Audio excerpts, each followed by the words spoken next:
Olá! PGM Debate hoje recebe Vitória no Espírito Santo. Na verdade, dois procuradores, procuradora do Estado e procuradora do município, Flávia Marquezine, e o procurador do Estado, Horácio. Eu tenho a honra de hoje ouvir dois colegas do Espírito Santo. Flavinha já chegou e Horácio já deve estar chegando. Deixa eu avisar o Horácio que já começamos. Rafa, Leonel, Regis, que bom que vocês estão aqui com a gente. Bem-vinda! Obrigada, Sinara. Muito obrigada pelo convite mais uma vez aqui nesse espaço tão maravilhoso que é o PGM Ambiental. Parece mentira que já faz um ano que a gente começou essas conversas. Ano, né? Passou tão rápido. Muito rápido, né?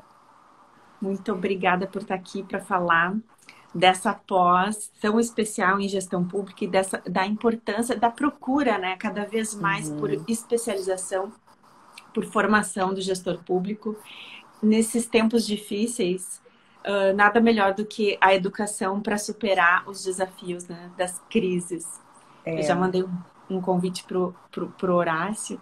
E eu queria te apresentar um pouquinho. A Flávia é procuradora do município de Vitória, é professora de Direito Ambiental, Direito Urbanístico, nos cursos de graduação e pós-graduação da Faculdade de Direito de Vitória, a FDV. Ela é muito conceituada, né, Flavinha? Muito, né? Felizmente é um orgulho capixaba, a FDV, né?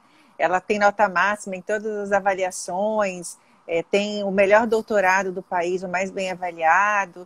Então, a gente tem alguns títulos importantes, assim, como eu disse, é um orgulho capixaba. Eu acho que toda instituição de ensino bem-sucedida é um orgulho para o país, né? Porque a gente precisa de cada vez mais instituições aptas a melhorar a qualidade da educação no país, porque não está fácil, né? Não. E as decisões, elas precisam ser cada vez mais fundamentadas, né? A segurança está na fundamentação do processo administrativo das decisões. Então, o gestor precisa estar bem assegurado. E eu queria também falar que a Flávia, ela é mestre em História Social das Relações Políticas e é consultora de governança ESG da Rede Brasileira de Cidades Inteligentes e Humanas e do Instituto Brasileiro de Cidades Inteligentes, Humanas, Criativas e Sustentáveis, o IBCHIC. Coordenadora regional do Compliance Women Committee e autora e coautora de livros e diversos trabalhos sobre direito ambiental, direito urbanístico, compliance e políticas públicas. Eu acho que, Flávia, enquanto o Horácio não chega, a gente vai falar um pouquinho, sobre a importância da formação do gestor público. Olha, Sinara, é impressionante como a classe política no Brasil, ela se forma sem necessidade de uma formação prévia. Talvez porque a Constituição não tenha exigido titulação, né, nem mesmo nível de ensino para alcançar cargos públicos. Isso talvez tenha gerado, isso, por um lado é bom, porque permite o acesso da população em geral aos cargos públicos, por outro lado talvez tenha gerado uma falsa sensação de que não é possível, não é, né, necessário se qualificar como se a gestão pública fosse algo assim intuitivo ou pior, passado de pai para filho nesse sistema tão patrimonialista que a gente tem, né? Então, eu acho que é muito importante dizer o seguinte, olha, qualquer pessoa do povo, ainda que não tenha ensino fundamental, né, educação básica, pode se candidatar a um cargo eletivo. E isso é importante que continue sendo assim, porque senão a gente vai ter somente a elite galgando, né, cargos eletivos. Por outro lado, ou antes ou depois, mesmo depois é muito importante que esse gestor passe por formação, porque a gestão pública ela é muito diferente, ela tem muitas peculiaridades em relação à gestão privada. E eu digo que hoje, talvez os piores problemas que a gente enfrente, ele nem advém tanto da falta de escolaridade básica de alguns políticos, porque infelizmente, em razão até do curso do processo eleitoral, é raríssima a situação em que uma pessoa do povo sem formação consegue alcançar um cargo político.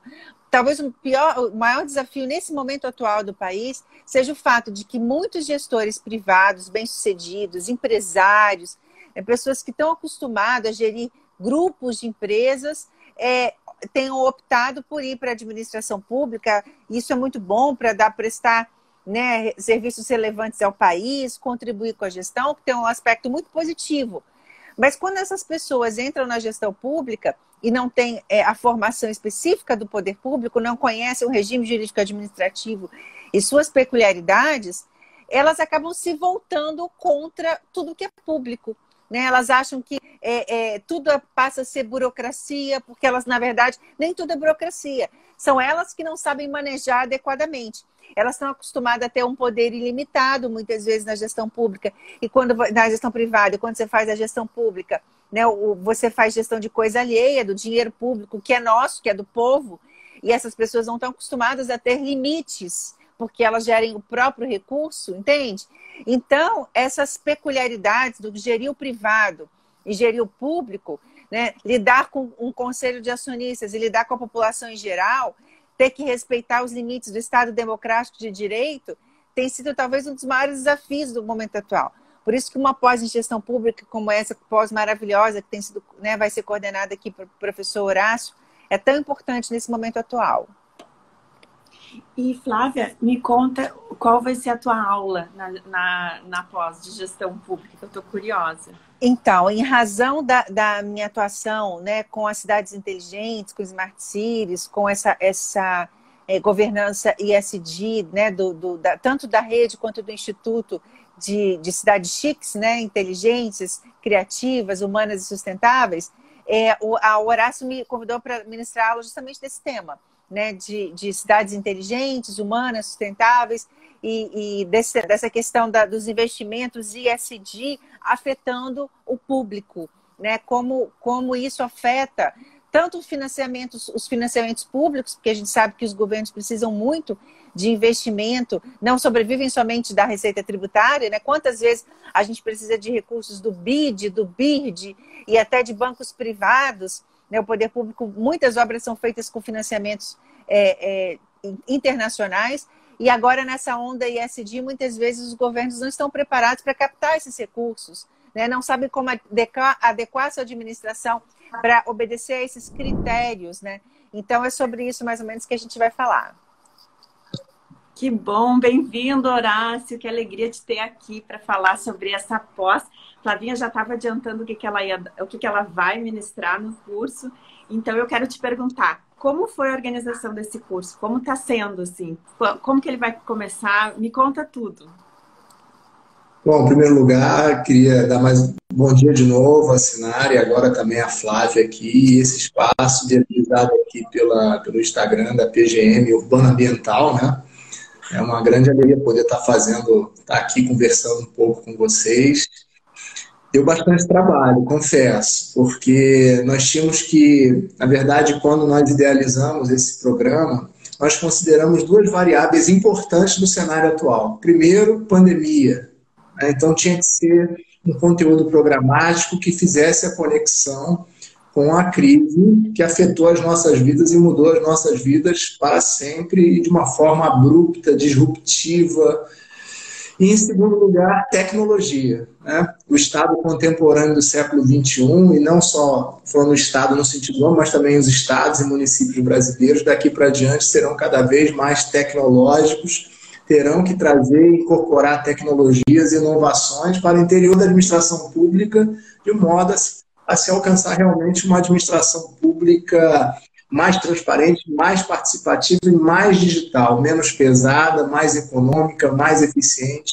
Então, esses foram os dois grandes eixos que eu busquei na preparação. Na verdade, foi um trabalho de muitas mãos, né? Teve todo também uma revisão de trabalho por parte da FDV também, de alguns outros colegas professores, né? A própria professora Elda Bussinger, que é coordenadora do nosso mestrado e doutorado na FDV, que também é responsável por uma das disciplinas, também tem uma participação muito ativa, né, na confecção desse programa. Então, é um trabalho de muitas mãos, mas com essas duas diretrizes temáticas principais: Covid-19 e impactos da Covid na gestão pública e impactos das tecnologias na gestão pública. E como você já adiantou, entrei pegando um pedaço da fala, as boas notícias aqui. A primeira é que confirmamos ontem, na data de ontem, a turma para começar em agosto mesmo.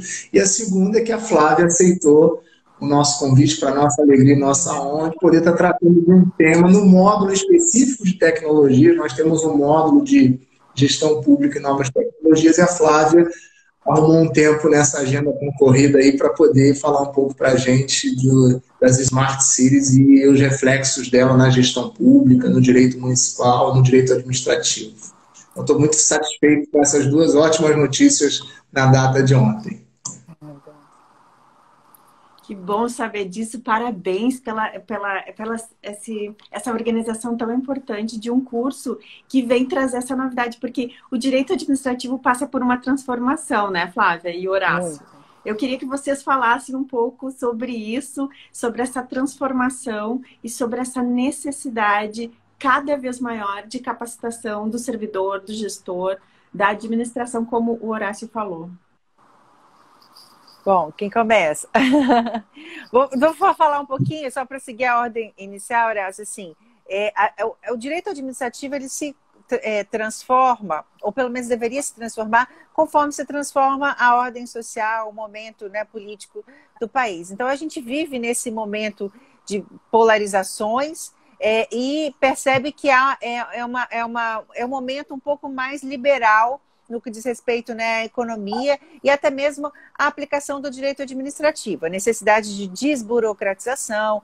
Aí a gente tem aí, desde a alteração da LINDB, né, que já trouxe aí novos valores mais liberais, de maior valorização da liberdade econômica, depois a própria lei da liberdade econômica, né, e agora a gente já começa a sentir alguns reflexos, né, Horácio, do extremo nessa liberdade, necessidade de puxar um pouquinho a corda no sentido oposto, colocar novamente alguns, né, não vou dizer freios, o direito administrativo não deve ser frear isso, mas alguns ajustes, né, que são necessários para que a gente consiga aí manter o interesse público, manter preponderante, não interesses privatistas, né, porque eu falo que o interesse público ele não se opõe ao interesse privado.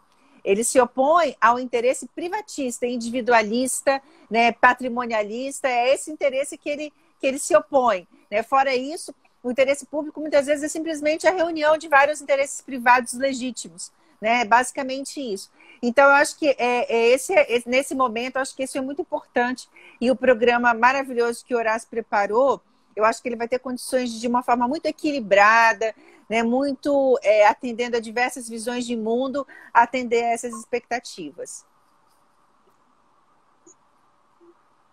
Obrigado, Flávia, pelas palavras. Então, Sinara, antes de entrar especificamente no tema do seu questionamento, eu queria dizer que a nossa pós, além de ser 100% online ao vivo, ela não é uma pós especificamente, exclusivamente para profissionais do direito, né? Mas também para os gestores públicos. Daí o nome dela, gestão pública, né? Mas eu costumo brincar que é uma pós de direito constitucional e administrativo na veia, né? Porque todas as transformações pelas quais o Estado vem passando, desde o Estado brasileiro em especial, desde a redemocratização, com a Constituição de 88, e foram muitas. Só para que a gente tenha uma ideia, talvez vocês não fossem nascidas nessa época, porque são muito novas, mas antes da Constituição de 88, só a União tinha mais de 300 empresas estatais compondo ali a organização da administração pública federal. E desde 88 para cá, na verdade, a Constituição ela já nasceu sendo transformada pelas mudanças, como a Flávia falou aí, pelas mudanças políticas, econômicas, sociais e administrativas. Logo ali na primeira década, na década de 90, nos anos 90 e 2000, nós já tivemos várias emendas importantes, flexibilizando o monopólio do petróleo, viabilizando a abertura, a participação da iniciativa privada nos negócios públicos via concessões e serviços públicos. E esse movimento tendo lá a criação, previsão ali das agências reguladoras, então as agências reguladoras a partir de 97 foram criadas, né? Então você teve de 88 para cá movimentos pendulares de estatização, desestatização. A atual administração pública federal, ela tem uma retórica voltada para essa ideia de maior liberalismo econômico, o neoliberalismo, ou novo capitalismo global de plataforma, mas fato é, a Flávia até citou aqui uma lei importante, que é uma lei tratada no curso também. A gente tem um módulo só para falar de intervenção do Estado na economia, disciplina 2, na verdade, é uma disciplina sobre intervenção do Estado na economia e agências reguladoras, porque, assim, com a Covid isso ficou muito claro para nós, não só a necessidade de entender um pouco dessa intervenção, dessa atuação do Estado na seara econômica. Basta você olhar pela janela, né? O ministro Barroso costuma dizer, nós operadores do jeito que ele fala para os juízes, mas penso que isso é bem aplicável para nós. Nós, na hora de fazermos os nossos pareceres com procuradores, ou um juiz na hora de sentenciar, é importante, nesse momento, dar uma olhadinha na janela e ver o que está acontecendo no mundo, para que as nossas manifestações tenham conexão com a vida real e tenham um potencial de ajudar a transformação. Porque o direito transforma e é transformado pela realidade também. Então, assim, o tema da hora é a intervenção do Estado na economia. Nós estamos vendo isso durante a Covid. Abre bar, fecha bar, abre restaurante, fecha restaurante, abre escola, fecha escola, desenvolve para a atividade econômica, não para, teatro, cinema, né?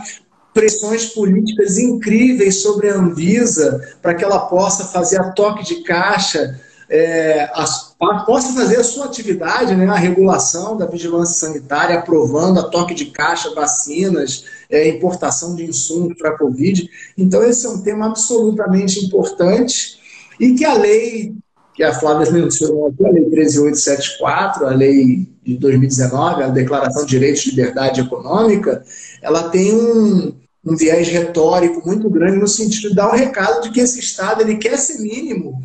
Mas como ser mínimo no Brasil, diante de um Brasil que ainda necessita de prestações públicas tão essenciais como saneamento, por exemplo, e a gente fala da questão do marco jurídico do saneamento, hoje 100 milhões de brasileiros sem acesso a esgoto, né, por exemplo, e água potável. Então, assim, para que a gente possa falar em Estado mínimo, né, e acho que a expressão é carregada de uma retórica que nem sempre corresponde à realidade, mas eu defendo mais a expressão de Estado eficiente, né? E o Estado eficiente é aquele Estado que se faz presente onde ele tem que estar. E no Brasil a gente está num patamar, tem que alcançar um patamar de prestações sociais básicas mínimas, saúde, educação, segurança e saneamento, né? Então acho que se o Estado brasileiro estiver bem nesses 4 setores, talvez exista um maior potencial de parcerias com a iniciativa privada para os demais. Então, eu penso que esse é o tema da hora, né? Tratar dessa questão da intervenção do Estado na economia, o papel das agências reguladoras, sempre envolvidos em muita polêmica, né? Para saber quais são os limites, né? Onde o Estado deve estar e onde o Estado não deve estar, essa é a grande pergunta que deve estar na cabeça dos gestores e daqueles também que estão operando com direito e pensando direito, né? Acho que é mais ou menos isso. Perfeito, Horácio. Eu não te apresentei, né? O Horácio, ele é o coordenador da nova pós-graduação em gestão pública da FDV, procurador do Estado do Espírito Santo, doutorando em Direito e Garantias Fundamentais pela FDV e professor de Direito Administrativo. E eu quero mostrar um livro dele que eu gosto muito, fazendo propaganda do livro dele. O marco legal das startups, né? É um assunto que com certeza tu vais abordar, né? Sim, e aí já passo até, antes de falar, eu queria ouvir a Flávia um pouco, porque tem a ver com também, as startups também estão conectadas com a ideia de cidades inteligentes, né? Então é um tema que a Flávia domina, vem estudando, também publicou um trabalho recente, coletivo, uma obra coletiva que ela participou também. E aí, Flávia, eu queria ouvir um pouco você para depois eu falar, seguindo a ordem aqui, para depois eu falar do livro, né, das startups e tal. Pois é, gente. Às vezes, quando a gente fala em startup, a primeira coisa que vem à mente é aquele jovem que, né, trabalha em casa com uma pantufa no pé e que ganha logo 1 milhão né, enfim, daqui a pouco vai para o Vale do Silício e essa imagem eu acho que a população em geral tem, né, das startups. mas, na verdade, elas podem se prestar diversas finalidades, inclusive a de solução de problemas urbano-ambientais, né, de solução de problemas das cidades, de modo geral. Então, por exemplo, a Rede Brasileira de Cidades Inteligentes Urbanas, como surgiu, né, e agora Rede Chics, que a gente chama, ela dá esse suporte por meio de consultorias, eventos, para os prefeitos e gestores municipais, né, e de uma modo geral, em parceria com os governos de estado e até mesmo com o Ministério da Ciência e Tecnologia, que é um grande parceiro, tem sido ao longo da história. É fundamental, a rede, inclusive, tem assento no Conselho Nacional de Tecnologia, então é importante esse papel que ela exerce, para que justamente a gente fomente, né, as startups, as iniciativas público-privadas em geral, sejam com pequenas empresas, sejam com grandes empresas, para encontrar soluções para problemas urbanos. Então, do mesmo jeito que as grandes companhias lançam aqueles campeonatos de desenvolvimento, né, de softwares, os hackathons, para que elas desenvolvam soluções e produtos para as empresas, nós também desenvolvemos hackathons, citytons e outros eventos em que esses jovens e alguns não tão jovens assim, né? A gente tem que ser inclusivo, porque eu falo que a juventude está muito na cabeça, né? A questão da mentalidade voltada à inovação, ela é muito mais de espírito do que de idade propriamente dita. Eu, por exemplo, já passei dos 40, mas eu me sinto mais da millennial do que de geração X, que seria a minha geração propriamente dita. Talvez até por essa convivência que eu tenho com jovens em sala de aula, minhas filhas adolescentes, né? Então, às vezes eu sou um pouco, como é que chama? Crunge, que eles têm falado, né? Enfim, meio antiquada para algumas coisas, mas eu mantenho, acho que esse frescor mental, porque eu convivo muito com jovens. E aí a gente faz esses eventos e junta essa turma toda, a turma mais experiente com a turma mais jovem, para desenvolver soluções para problemas urbanos. Então, muitas coisas que vocês veem hoje nas cidades, controle de semáforo, enfim, coisas pequenas, né, internet, vieram dessas ideias que são promovidas nesses eventos, nesses encontros, né, por startups, e que muitas vezes conseguem desenvolver soluções grandiosas, né, mais simples, soluções que resolvem muitas vezes problemas terríveis, mas simples. Por exemplo, em Vitória, a gente acabou com a questão das filas para agendamento para matrícula em escola, né, com o desenvolvimento de um sistema simples por aplicativo online. Então, hoje ninguém mais precisa ficar dormindo na fila para conseguir uma vaga para o seu filho na escola pública. A mesma coisa é agendamento de consultas, né? Hoje uma pessoa consegue fazer o agendamento e o cancelamento do agendamento da consulta também por aplicativo, e depois ela ainda recebe um link para avaliar o serviço que foi prestado na rede de saúde, que permitiu um controle muito melhor, né, dos serviços prestados, tudo isso pelo seu computador, pelo seu celular, né? Hoje em dia, enfim, praticamente todo mundo tem o celular e consegue esse acesso. Então, são soluções simples que melhoram muito a qualidade de vida das pessoas, melhora também a gestão pública no que diz respeito ao controle, né? Então, se você tinha aquele médico que faltava, que atrasava as consultas, agora o prefeito sabe de tudo olhando o aplicativo, né? Então, quer dizer, são soluções muito boas que são desenvolvidas, às vezes, a baixo custo, de forma simples. Essa é a maior contribuição, né, desse movimento. Só mais uma observação, Horácio, lembrando que a gente precisa distinguir o que é cidade tecnológica, né? As pessoas falam muito essa ideia de smart, sempre relacionando ao uso de tecnologia, do modelo que a gente propõe, que é das cidades chiques. Porque nem sempre, para desenvolvimento de soluções para os problemas urbanos, você não necessariamente vai precisar usar a tecnologia no que diz respeito aos sistemas de computação e etc. Né? Muitas vezes a criatividade humana, a sensibilidade, a empatia são inovações tão ou mais importantes do que a tecnologia. Muito bom. Então, na verdade, para o atendimento dessas finalidades, aí, desses resultados, como, por exemplo, as plataformas citadas pela Flávia, que viabilizam, por exemplo, a matrícula online, ou você fazer uma marcação de uma consulta no SUS online também, facilitando e melhorando a qualidade de vida das pessoas. Esses dois exemplos da Flávia são muito significativos para que a gente possa entender a importância das startups, não só para o desenvolvimento socioeconômico de suas cidades, mas da administração pública como um todo, né? Volto a um dos eixos da nossa pós aqui, que é a transversalidade das tecnologias. Não há limites para o uso das parcerias e do uso de tecnologias e inovações que as startups podem desenvolver e a introdução disso no âmbito da administração pública. Só que a gente, como nós estamos no âmbito da gestão pública, cujos interesses são públicos e são complexos e cada vez mais diversificados, nós precisamos de um aparato de legalidade, de um aparato de juridicidade para estruturar essas parcerias. Não só a parceria em si, o contrato que vai ser firmado entre as startups e a administração pública, mas a estrutura de governança que vai disciplinar o desenvolvimento dessas parcerias. Então, esse é o pano de fundo que motivou também esse livro. Ele nasce de um projeto de pesquisa, o primeiro projeto de pesquisa do primeiro programa, do programa de residência da Procuradoria, exatamente, do programa de residência da Procuradoria, né?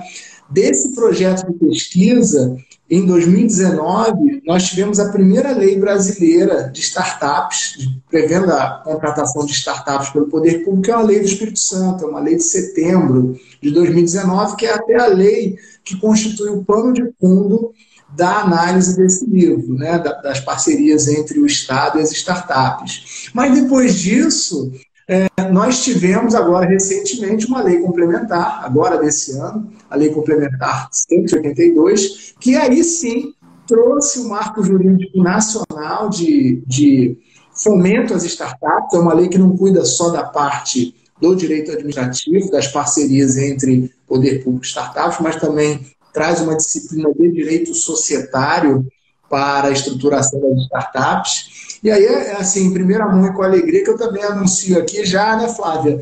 A gente, assim, fazendo um autoconvite para uma próxima live de lançamento da segunda edição, né? Vai sair esse mês ainda, porque depois do lançamento do livro, esse livro que você tem aí, ele é do ano passado, 2020. Mas depois dele, nós tivemos 2 marcos jurídicos importantes e que trataram da questão das parcerias entre o Estado e as startups. O primeiro foi a lei de licitações, a nova lei de licitações, o novo marco jurídico, a lei 14.133. E agora, de 1º de junho, agora, recentemente, o marco jurídico nacional das startups. Eu fiquei muito feliz, eu corri para fazer a atualização, né?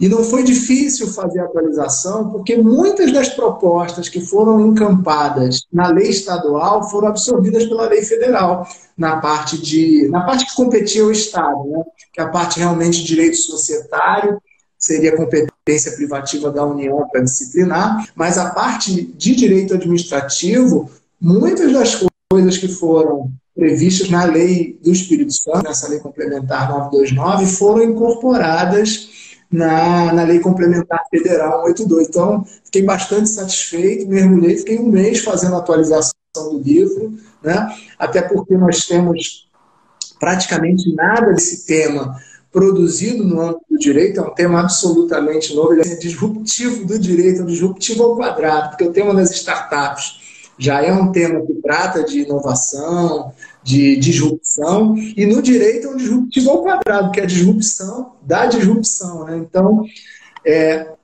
na disciplina, por isso também que esse tema das tecnologias, ele vai, como eu disse aqui, ele vai permear o curso como um todo, né? Então, na primeira disciplina do curso, que a gente fala das transformações do Estado, da gestão pública e do direito administrativo contemporâneo, essa questão das tecnologias vão estar presentes, né?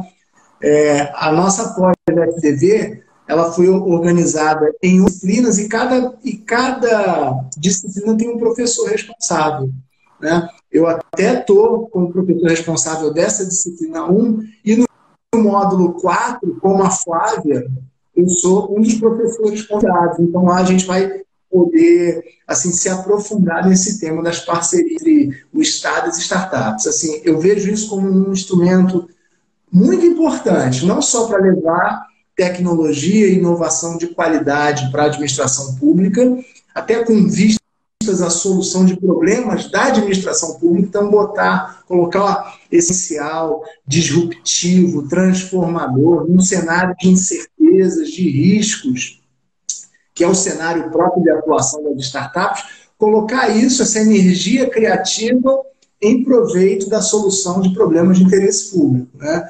E como o gestor também deve se equipar para poder celebrar essas parcerias, fiscalizar, controlar, regular e continuar incentivando essas parcerias. Então, acho que esse é um tema muito importante, por isso que na disciplina 4, juntamente com a Flávia, essa disciplina, quem é o responsável é o professor Rodrigo Neves, que também está estudando o tema de tecnologia, meu colega procurador do município de Linhares, e meu colega do doutorado na FDV também está estudando esse tema das tecnologias. Daí um módulo específico para tratar disso. Eu estarei lá junto com a Flávia, com o Rodrigo também, e outros professores, aprofundando a sonda nessa questão da gestão pública e das novas tecnologias. Então, já estou me autoconvidando, Sinara, e convidadíssimo.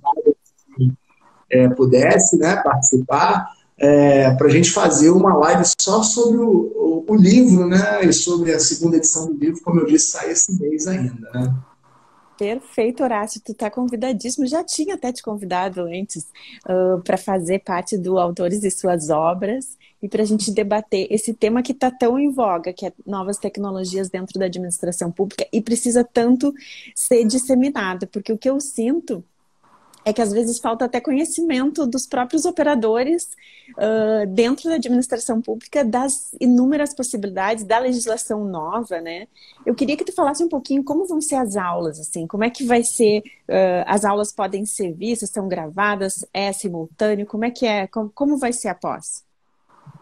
Você falou, antes de falar disso, você falou uma coisa muito interessante, complemento o que a Flávia falou e acabou que eu não comentei na primeira intervenção, que é a questão do desconhecimento. Esse desconhecimento do gestor, né, principalmente, né, nós vivemos naquilo que a doutrina tem chamado de direito administrativo do medo, apagão das canetas, porque nós temos ainda hoje no Brasil, e essa é uma disfuncionalidade do nosso sistema, um controle muito forte, muito estruturado, né, com não só o controle externo, não, mas o controle interno também. As procuradorias e as controladorias, como regra, têm um aparelhamento melhor, uma estruturação melhor, um quadro de excelência, e o gestor não tem o mesmo nível de profissionalização.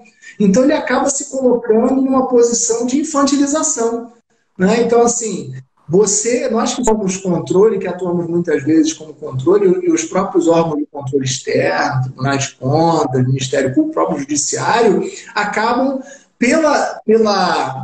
pelo grau de profissionalização que as carreiras de controle adquiriram no Brasil, principalmente após a Constituição de 88, o gestor, por outro lado, fica numa posição assimétrica e fica não só com medo, mas numa posição de infantilização, né? Então, assim, uma outra coisa que a gente procurou resolver, não só com o livro, mas a própria lei do Estado do Espírito prevê isso, e tem um link com a LINDB, que foi citada pela Flávia, porque a LINDB nada mais é do que um instrumento de decisão do gestor, de melhorar a qualidade das suas decisões, e dos controladores também, né? Então, assim, na lei do Espírito, a gente tem uma previsão específica lá, que dialogou com a LINDB nesse particular, dizendo que o gestor público que inovar, ele só será responsabilizado pelas suas inovações em caso de dolo ou erro, dialogando com a LINDB, né? Ou seja, viabilizando a possibilidade do gestor inovar e poder colocar a cabeça no travesseiro à noite, né? Então, agora sim, falando um pouco da sua pergunta, todas as disciplinas elas foram idealizadas com essa pegada teórico-prática. Então, você vai ter um aporte muito grande de professores do nível da Flávia, por exemplo, que tem uma bagagem teórica, mas também prática muito grande, e eu acho que é isso que vai ser um diferencial. E, além disso, eu acho que eu já até te mandei alguns livros, assim, os professores, assim, todos os professores da pós estão com uma produção gigantesca, livros e obras coletivas recentes, que também serão materiais de apoio para quem vai estudar. Então, assim, tem muito material, muito livro, né? Assim, então, acho que a reunião desses aspectos teóricos e práticos, então a gente não pode, na gestão pública, a gestão pública ela tem que ser, como é a chamada dessa live aqui, né? Ela tem que ser cada vez mais profissionalizada. A Constituição brasileira faz 2 mandados de profissionalização da gestão pública muito fortes. Primeiro, o princípio da eficiência no 37 caput da Constituição. Depois, as escolas de governo no 39. Então, isso deve ser assim, um eixo estruturante da atuação da administração pública. Profissionalização, e a profissionalização não adianta. Passa pelo estudo, né? Assim, eu confesso a vocês, eu tenho 16 anos de procurador, 20 anos de formado, né, na advocacia, 16 de procuradoria. Antes eu fui consultor do IBAM, do Instituto Brasileiro de Administração Municipal, procurador, uma casa que me proporcionou muito contato com as questões do município. Eu fiquei lá 5 anos como consultor jurídico do IBAM, que é uma grande honra para mim, porque nós tivemos nomes como Aguiar Dias, Diogo de Figueiredo Moreira Neto, Eri Lopes Meirelles, né, autores que até a geração mais nova, aludida pela Flávia, talvez não conheça, mas que são os grandes pais do direito administrativo brasileiro, né? Então, assim, uma preocupação muito grande com a reunião desses aspectos teóricos e práticos. Então, assim, falar que existe hoje um movimento em que existe um movimento, por exemplo, de uma governança pública cada vez mais técnica, baseada orientada por dados, por orientações matemáticas na formulação de políticas públicas, né? E como entender como isso se aplica na realidade do município? Se aplica na realidade do município a partir do momento em que o juiz da comarca, lá da Vara de Fazenda Pública, na hora de interditar uma medida do município de gestão pública sobre a Covid, ele cita a OMS. Ou seja, uma produção normativa lá global, no cenário global, interferindo e justificando decisões judiciais na realidade do município. Então, como entender isso? Como compreender, como aplicar, como fazer essa convivência? Eu dei só um exemplo aqui, mas isso também está muito presente na jurisprudência do Supremo sobre Covid-19, né? De como a governança técnica, a governança por estándares, indicadores técnicos, essa viragem matemática da gestão pública, né? Essa eficiência técnica cada vez mais acentuada, que começa lá fora, né? Lá na OMS, para seguir o exemplo aqui, vai repercutir na decisão do prefeito, na decisão do governador, orientando a formulação e implementação de políticas públicas. Assim, é fascinante esse tema e isso permeia todo o curso, né? Como a gente vai trazer um conteúdo super atualizado, mas te mostrar como aquele conteúdo teórico que tem sido objeto das pesquisas dos professores, como isso tem repercussão na gestão pública, na prática do dia a dia, quais são as consequências desse aporte teórico que a gente vai trazer e como isso tem o potencial de qualificar quem vai receber esse conhecimento e por conseguinte, qualificar as políticas públicas que daí vão surgir, né? A partir das ideias, das trocas de experiências, né? Na nossa pós. Por isso que assim, fico bem motivado e bem empolgado até quando eu faço. Tem que dar um corte aí, senão eu não paro de falar. Mas... Aqui, Horácio, vou fazer só uma observação, Sinara. Eu estou adorando o Horácio colocar, né, que eu sou mais jovem e tal, só que quando ele falou em datas, eu me dei conta que eu tenho 18 anos de procuradoria. Então, Horácio, você está sendo gentil, tá? Porque, né, eu estou bastante rodada já em matéria de gestão pública. E o que eu acho mais interessante de vocês, assim, vocês terem essa conexão com a academia, porque eu sinto que cada vez mais a administração pública precisa da academia para fundamentar a questão dos dados, né? Os dados, eles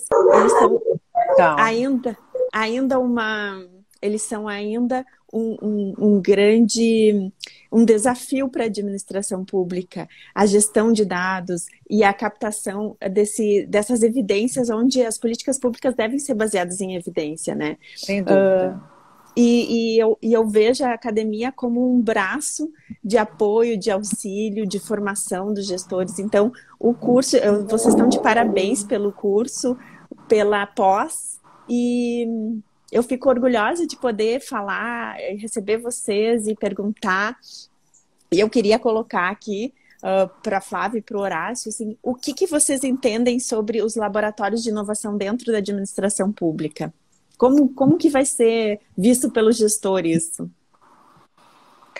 Posso só falar uma coisa antes da Flávia responder? Flávia, só para não perder o fio da meada, a Flávia falou que tem 18 anos de procuradoria, embora não pareça, né? Assim, eu queria dizer que entre os anos de 2017 e 2018, eu ocupei um cargo de subsecretário de administração no governo do Estado do Espírito Santo. Fiquei lá 1 ano e 4 meses. E talvez eu tenha aprendido mais de 1 ano e 4 meses sobre administração pública do que os 16 anos de procuradoria. Isso me fez um profissional melhor e um ser humano melhor também, porque eu vivenciei na pele a realidade de ser gestor público no Brasil. Não é fácil, mesmo para um Estado organizado como é o Estado do Espírito Santo, né, hoje referência em muitos assuntos do Brasil, mas não é fácil. Assim, então, assim, eu acho que eu também trago essa experiência, essa vivência lá. Nesse período eu fui subsecretário de administração da 4ª maior secretaria do Estado, que até hoje é uma secretaria de agricultura. Assim, o Espírito Santo é um estado agro e de 80% de agricultura familiar. Então, assim, de uma importância incrível essa secretaria, e eu pude sentir o peso da responsabilidade e do desafio que é ser gestor público, mesmo num estado organizado como o Espírito Santo. Então, acho que isso aí me mudou como pessoa e como profissional, e até como procurador também, né? Eu penso que as minhas contribuições na procuradoria hoje são melhores depois desse estágio que eu fiz lá. E cheguei lá sem fazer curso de gestão pública. Então, quem está entrando na administração agora, ainda tem a oportunidade de fazer um curso como esse e poder se preparar um pouco para saber o que te espera quando você senta numa cadeira de gestão público. Não é fácil. Inclusive procuradores também, né, Horácio? Porque muitas vezes as pessoas talvez... Por que você fez um mestrado em História Social das Relações Políticas?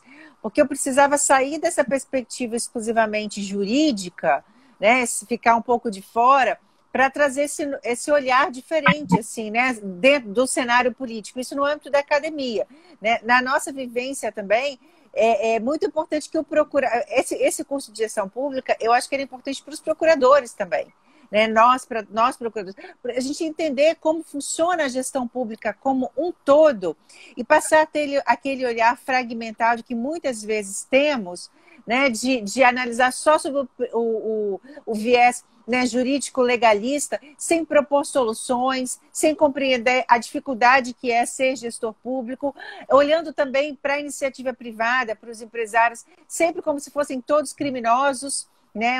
E aí burocratizando, dificultando também a iniciativa privada. Então, eu acho que o Horácio trabalhou com gestão pública, e no meu caso, por conta da experiência da pós em compliance, da minha atuação como advogada e consultora na área, eu pude também ter um pouquinho mais de empatia com a iniciativa privada, entender o quão difícil é ser empresário no país. E o gestor público precisa ter esse olhar. Não somos nós contra eles, né? Somos nós tentando construir algo comum. E eu acho que esse viés que a pós traz, né? E eu acho que ela é importante para todo mundo que trabalha, se relaciona com a administração pública de qualquer forma, né? Esse aprendizado aí conjunto. Eu acho muito legal isso, Nara, que a Flávia falou, da participação dos procuradores, que eu fiquei muito feliz que eu tenho alguns colegas que são procuradores do Estado e que vão estar no corpo discente da pós, como alunos, né? A gente tem também, por exemplo, um ex-presidente de Banco Estadual de Desenvolvimento Econômico e Social do Estado, vai estar com a gente na pós. Então, eu penso que vai ser realmente um debate qualificado e muito enriquecedor, né? Exato. E quando a gente está nessa formação, né, no caso, após da FDV, tu cria uma rede, né? E é justamente o que a legislação nova quer, a rede de conhecimento. Então, parabéns. Eu fico muito orgulhosa de ter vocês aqui e saber mais sobre a pós em gestão pública da FDV. E eu queria, assim, nesses minutinhos finais que a gente tem que vocês fizessem, assim, passassem uma mensagem, assim. Qual seria a mensagem final para aquele que quer, precisa, aquele que quer fazer parte da administração pública, ainda não está.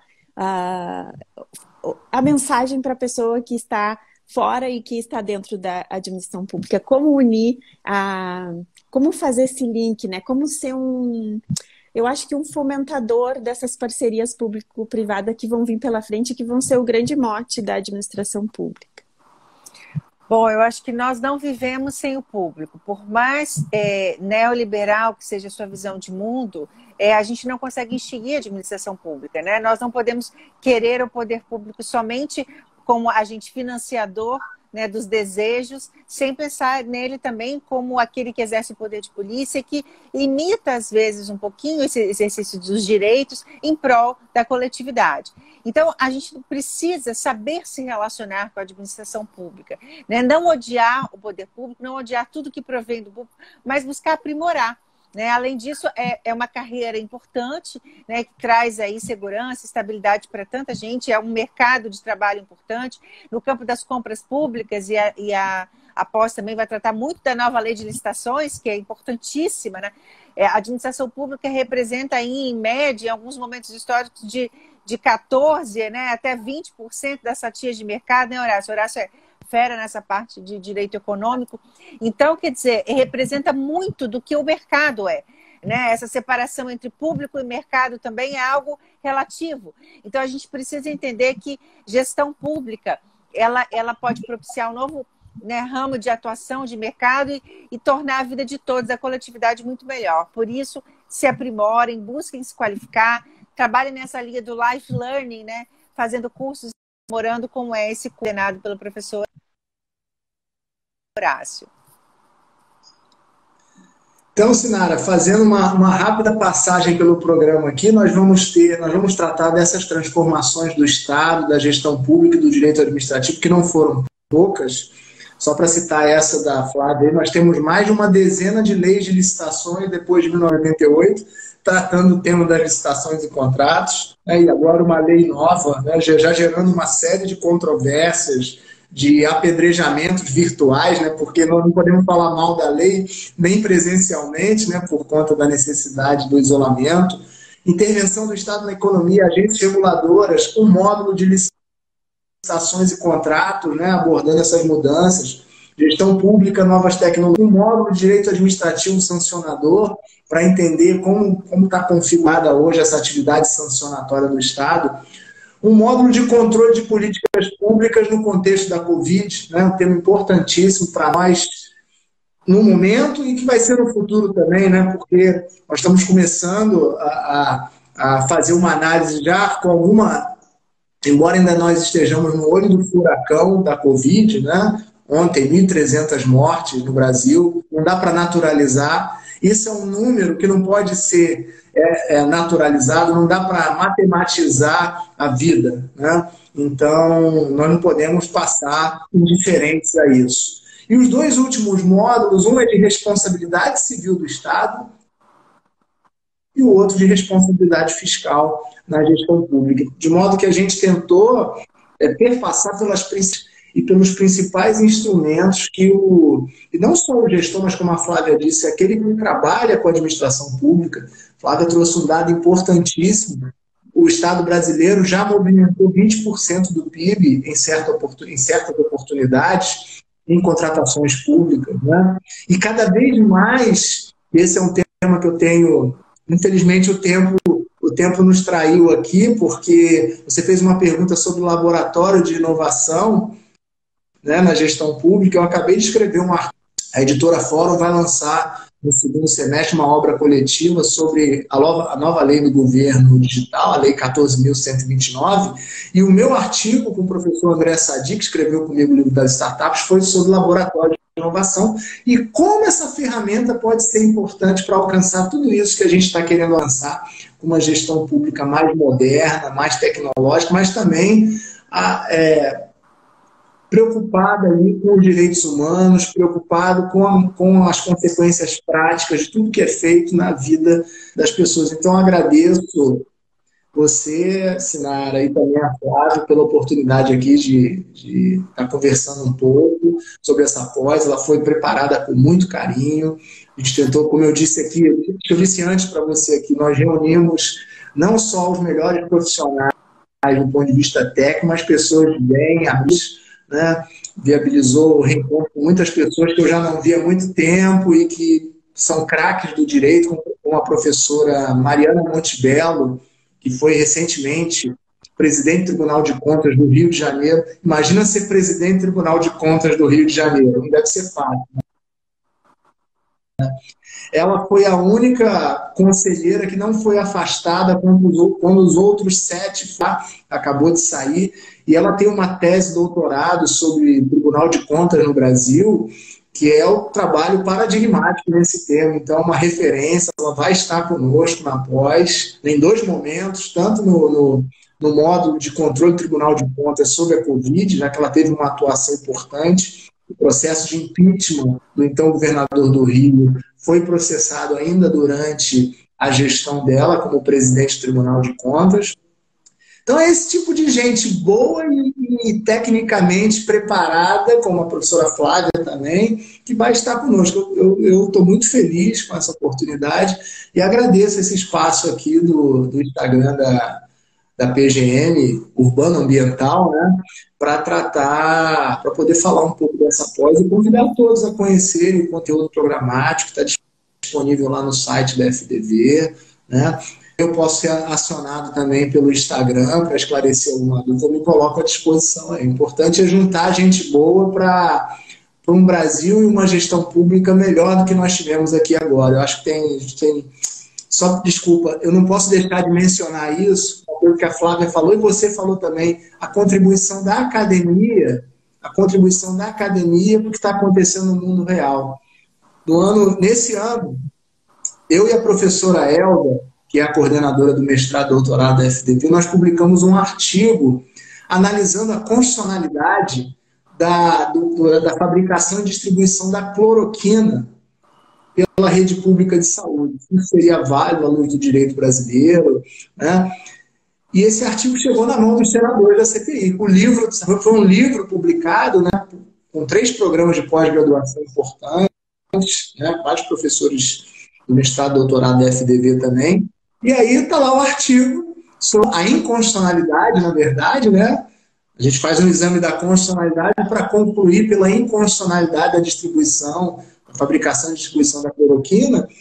E fato é que esse artigo está na mão dos senadores lá da CPI e certamente vai ajudar a respaldar as decisões que serão tomadas, não só nesse foro, mas depois em sede judicial e onde mais os desdobramentos dessa gestão pública da Covid nos levarem, né? Então, fico muito feliz de fazer essa ponte, né, entre academia e prática e de poder estar com vocês aqui hoje conversando um pouco. Desculpa se eu falei mais do que ouvi, na verdade, eu tenho que combinar uma próxima live para ouvi-las mais do que falar, né? E eu agradeço muito mais uma vez a oportunidade. Eu que agradeço, Flávia. Horácio, foi tão bom, passou tão rápido, quase a gente falou quase 60 minutos e tantos assuntos interessantes, tantos temas novos, tantas novidades. Flavinha, Horácio, muito obrigada. Vocês estão convocados a voltar para falar sobre o livro e sobre a continuidade desse trabalho, que eu acho que o grande beneficiário é o cidadão. A gente está aqui, né, publicizando uma educação, uma formação que está acessível a todos, né? Depois, Horácio, a gente vai falar mais sobre as bolsas de 40%. Eu vou fazer um post só sobre as bolsas, a gente vai fazer uma informação para quem quiser concorrer às bolsas. Mas eu acho tão importante esses canais de comunicação, essa divulgação do que a academia está fazendo, do trabalho que a academia está fazendo e está repercutindo dentro da administração pública, da possibilidade da administração pública se qualificar e de todos poderem participar de uma administração pública mais eficiente e mais voltada ao cidadão, né? mais humanizada. Muito obrigada pela presença de vocês aqui, por esse tempinho de almoço no PGM Debate. E até a próxima. Muito obrigada. Até a próxima. Um beijo grande, Beijo. Bom, gente, Flávia. obrigado. Até. Obrigada. Até, Tchau, tchau. gente. Tchau.